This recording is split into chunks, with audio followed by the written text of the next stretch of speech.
335 they're just great guitars. I love them. I've always loved 335s. Like the 64 335, the block inlay with stop tailpiece, kind of like Clapton had in Cream. Yeah. And I think they made a limited run of the Cream guitar, I know that, but I almost feel like they made something for Andy Summers as well, like a 335 like that. Somebody told me that. But yeah, that cherry red 64 335, that's the bomb daddy. Do you still have I have one? one. I still do. have one? Yeah, I have a 64 red 335. I love the guitar. Are they hard to find? Yeah, they are. I got mine a long time ago. I've had them over the years, and then I'd get rid of them, and then I go, why'd I do that? And I was on the blues tour with B.B. King. I guess it was 96 or something. And I woke up one morning in Nashville and thought I had a few hours before sound check, so I went down to Gruen Guitars, and they had that red 335 there, and I was just like immediately went, so I took it and tried it at sound check, and it sounded great, so I've had it ever since. So you look for the ones with the stop tailpiece? Yeah, okay. Yeah, I like, the dot 335s with the stop, those are real nice too. I actually prefer the block inlay with the stop tailpiece, the 63, 64, 65, those are just magnificent guitars. I still own one Les Paul, and I actually just did, we just did 2 tracks the other, a couple days ago we cut 2 basics and I used the Les Paul on it, it was great. Oh, Virginia, well I had a 54 Strat, yeah, a friend of mine owns that now. That's a really nice guitar. I miss that guitar. So why did I sell that guitar? It's funny how I won't use this, I'm gonna sell this thing, and then 2 months later, what was I thinking, but, Well, Fender and I are working right now on a Rosewood version of the Signature Strat. So this is a prototype of the one, is it coming out? I don't know, I hope I'm not. This is a prototype of what's going to be available in January, and we're actually thinking of doing bound neck, which Ry Cooder owns an original one. In '65, Fender made the Rosewood Strat with bound fingerboard, but it only lasted for a few months. But I remember looking at catalog going, God, that is beautiful with the bound neck. So I'm contemplating making the Rosewood model that comes out in January of '08 with bound fingerboard, because I just think it looks kind of cool, and it's something a little different to do. Other than that, we are actually redesigning the pickups a little bit to work for the Rosewood model. So it'll hopefully be somewhat of an improvement on the bridge pickup.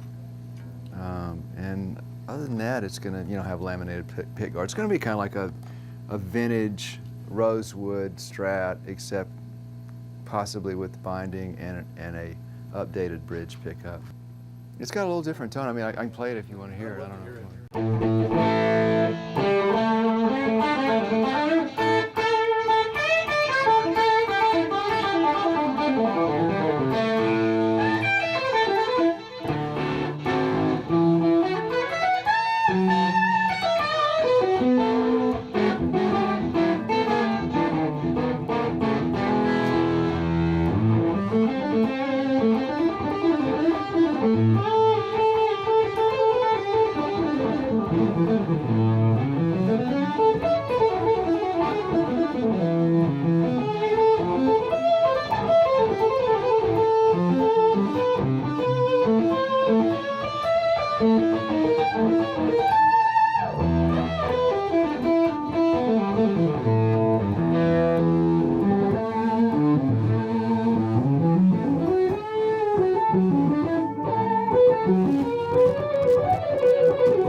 bit different sound. We're still kind of experimenting with it and working on it. Yeah, the color is kind of cool. When we went for the colors for the Rosewoods coming out, we went back to the original book. Like Leo Fender in the old days, they used to use the DuPont Ducko finish car colors. So Tommy, the drummer I play with, Tommy Taylor, has an original 50s and 60s book from DuPont Colors, and it's like got all the colors from all the old cars. So we thought, well, let's go with the same motif that they did in the old days, but pick out some different colors. And it isn't actually a Lake Placid blue, it's a little bit different. Michael Braun and I kind of picked the colors out together. And I forget the color of this, it's like aqua mist turquoise. So it's kind of like a little bit greener of a Lake Placid blue. And so we're gonna have like 4 or 5 colors that are proprietary to the Rosewood Strat. Very cool.